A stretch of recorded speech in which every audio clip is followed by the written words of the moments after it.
Hi, okay, so we're going to talk about core and core activation and what it is all about. So when we are talking about activating through the core or drawing in through your core, sometimes I think there's a risk that people are going, okay, I'm activating my core, I don't even know what my core is. So let's take it right back to the beginnings of what we're actually talking about. So the way that I talk about core is that I talk about the trunk of the body. And the core is not just one part of your body. Your core is made up of a huge part of your body, and in fact, everything is involved, all right? But what we need to think about is what we need to focus on during our exercises. So let's think about our body, the trunk of our body being a cylinder, okay, 3D, all the way around. So you've got to think about from the top here where your diaphragm is, okay, and your ribs, but your diaphragm, taking that round to the back, all right? That's your first upper circle, the top of your cylinder. Your cylinder then comes down to the sides, down the front and the back, and then you've got your bottom part of the cylinder, that full circle or oval shape at the bottom of your cylinder. So that is the kind of the trunk of the body. It also includes the shoulders, obviously, because what we're wanting to do is draw down through the scapula, through the shoulder blades. And you often hear me talking about having this little pocket at the base of your spine. And the way I try and think about that is drawing the shoulder blades down into that softening into the base of my spine to stop me from squeezing them and trying to be too kind of rigid and tight in that. So there's a softening down. So that's kind of the first point of core, really. It's just softening those shoulder blades down, opening out in the chest, and then we're ready to find that core activation. So let's think about the diaphragm to start with. We're trying to almost kind of draw that diaphragm down. So you'll hear people saying, drop the ribs, don't flare the ribs. What we're trying to do, if you place your hands onto your rib cage, you're trying to almost push the ribs down. And if you can see, my finger actually comes inwards of the body when I do that exhalation.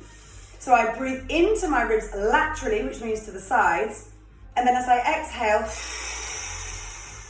so I'm drawing that top of that cylinder in. So that's not just the front of my body, that's the back of my body as well. That diaphragm reaches all the way around, okay? It's that sort of, it's like the top of the tent almost, and you're wanting to bring the top of that tent, the top of your circus tent down, in towards the body. All right, so that's your first part. At the same time as that, we've got to think about that lower ring and your pelvic floor, basically. So your pelvic floor has an attachment at the pubic bone at the front, at the tailbone at the back, or near the tailbone at the back, and to each of the hips. So I try and think of the pelvic floor being almost like a diamond at the base of you. So the base of your cylinder. And again, all those attachments you're wanting to draw up and inside the body. Now, when you're drawing it up, it's not a physical squeezing under of the glutes. It's an internal feeling. And the way that I like to describe it, the way that it works for me, is that I try and kind of find those bony kind of protrusions somewhere in here, and they're your sit bones, all right? And you're trying to think about lifting the sit bones up and inside the body. Almost like if I was sitting on those sit bones, I'm trying to go and try to bring them up and inside the body, all right? So in that exhalation moment, so we inhale into the ribs laterally. As I exhale, whilst I'm bringing that diaphragm, pushing that down, dropping the ribs, and scooping up and in with the whole of the base of that pelvic floor, from the back, from the front, from the hips. So the hips is almost like an image of the hips decreasing in size, shortening and getting smaller, and the pubic bone and the tailbone almost drawing up, or the sit bones lifting up and inside the body. So that trunk has been condensed slightly. Okay, that in turn will bring those obliques or the waist in. Okay, so again, I'm thinking about if you did a thumb on your lower rib and your little finger on your hip bone, on that kind of protruding part there. We inhale, and as we exhale, we're shortening the space between those 2 points. Okay, so then we're looking at the front and the back of the body. Often you will be cued in an exercise class through your deep abdominals, all right? And that is all this kind of corseted area around here. So your TA, your transverse abdominis, okay, that's all kind of wrapping around here. And again, what you're trying to think about doing is decreasing the space between that sort of the corset. So I remember you used to talking about a belt, doing up a belt to the third notch, okay, and that's that kind of activation. But my problem with that is that then you're only thinking of this area. You've got to think of everything. So you've got that kind of decreasing here. So let's try that exhalation. Inhale into the ribs. And then exhale. So your fingers are coming towards each other. So that is engaging that transverse abdominis muscle here. Once I've engaged that, my pelvic floor is attached to those muscles. Therefore, it will activate as well, okay? Everything is attached. You've got to think about everything and all those different muscles, but everything will kind of move together. But you can play around with this and you'll find that one focus may help you activate better than somebody else's. So some people say to me, I always think about pelvic floor when I'm drawing in or trying to find that engagement or that activation. Some people will say, no, I always use my abs, my lower abs. And again, another kind of nice one to think about is almost drawing your belly away from the line of your lycra, of your shorts, of your trousers. Another one is drawing the belly button in towards the navel, maybe in and up a little bit, almost like that kind of drawing back. But again, remember that this isn't a kind of a very strong move. It's not a kind of pulling in and then a kind of holding when you can't breathe. You have to be able to breathe throughout your exercise. So therefore you have to be able to breathe whilst holding on to that core activation. That's why a really good tip is to breathe into the ribs laterally to the sides. And what it means is that you can still keep those ribs dropped down. Yeah, you can see they haven't flared up, but they have come to the sides. Okay, and then I can pull them back in again, and they're coming in. So it's that trunk cylinder of the body, all sides. Think about absolutely everything that you're working in there.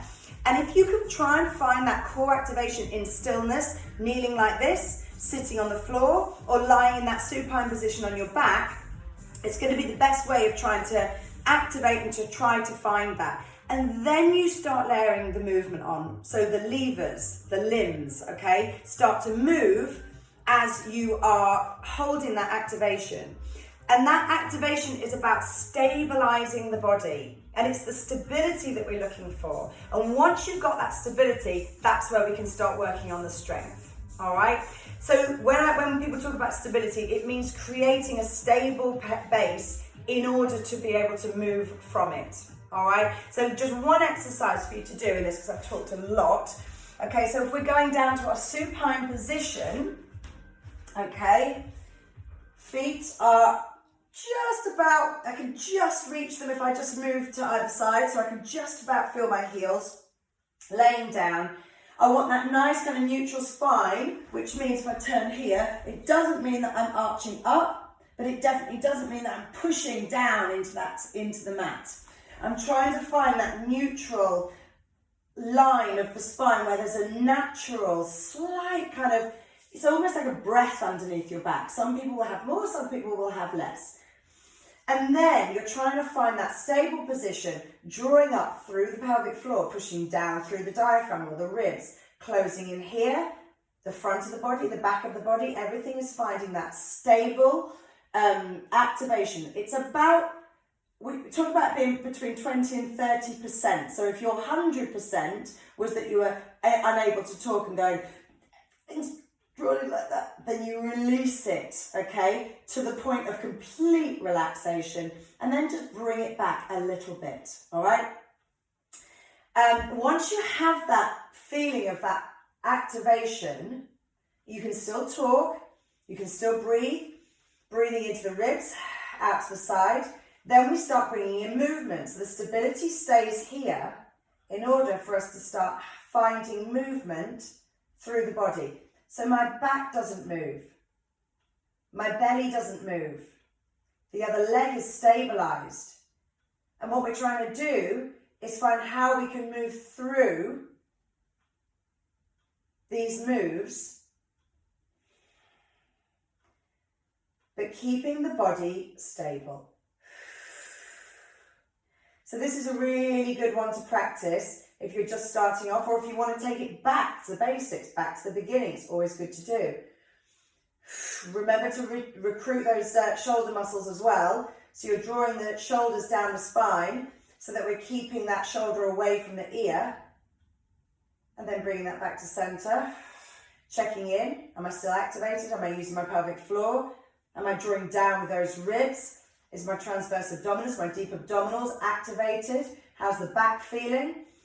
Inhaling to that rib cage, making sure it doesn't flare upwards. And as we exhale, we float. Think about floating a leg as opposed to lifting a leg. Lifting means you're going to recruit your global external muscles. We're wanting those internal muscles. The arm's going to reach up towards that knee.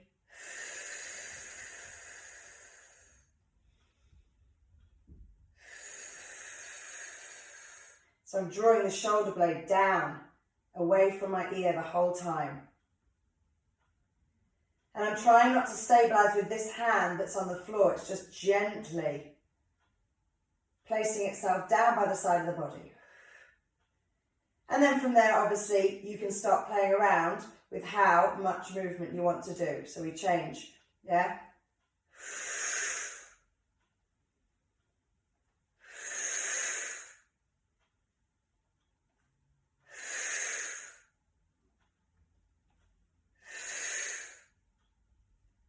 Okay?